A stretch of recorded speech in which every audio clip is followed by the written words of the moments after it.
Hello and welcome to another edition of Client for Life. Well, here I am sitting back in the office after 2 weeks in Queensland. It's a little bit hard to cope with the colder weather, but fortunately the days are getting longer and the temperature is on the improve.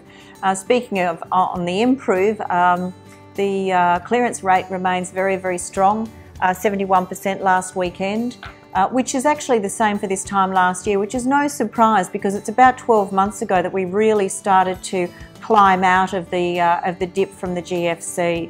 So I wanted to talk to you a little bit about medium prices across Melbourne in the donut specifically. And the reason I wanted to do that is I was doing some research about the top suburbs around the country, and ironically for apartments, 8 out of 10 of the top suburbs are all in the donut, which just goes to reinforce and endorse my formula of buying near amenities, near the city.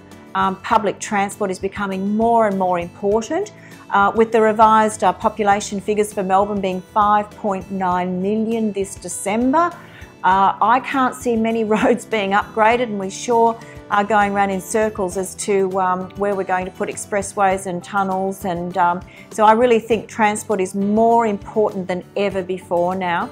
But just talking medium unit prices around the donut, I've seen quite a jump in the last 12 months because I've been tracking Brunswick quite closely. Brunswick was sort of tracking at around about $540,000 this time last year. It's actually almost changing every week at the moment. It's going between $580 and $600 for a 2-bedroom apartment in Brunswick at the moment. So if we peg that in the middle at $590 medium unit price in Brunswick, that's a huge increase.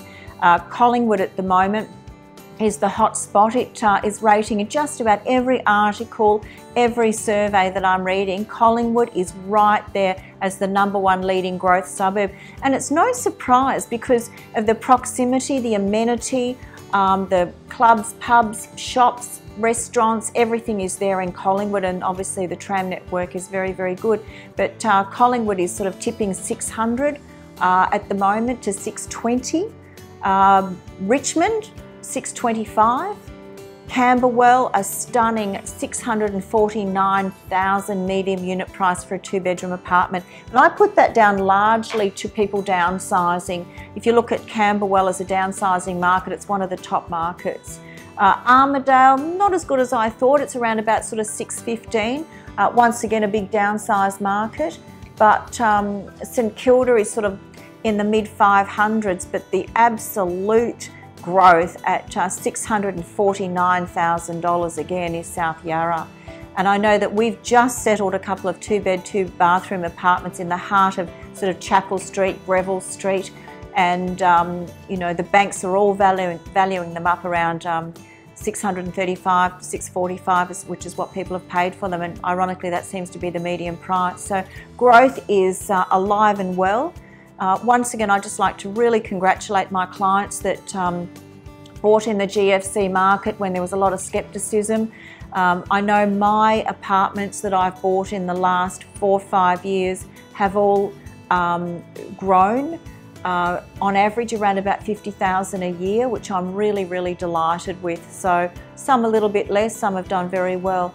So it's just a matter of you know, I said to someone the other day, if a farmer has a bad year, he doesn't not plant another crop next year. I really firmly believe with real estate that you just have to keep investing. You just have to keep, you know, having a plan and reviewing it. And you know, as I've been saying for years, you don't have to be wealthy to invest, but you do have to be investing to become wealthy. So that's enough for medium chat at the moment. Market's alive and well.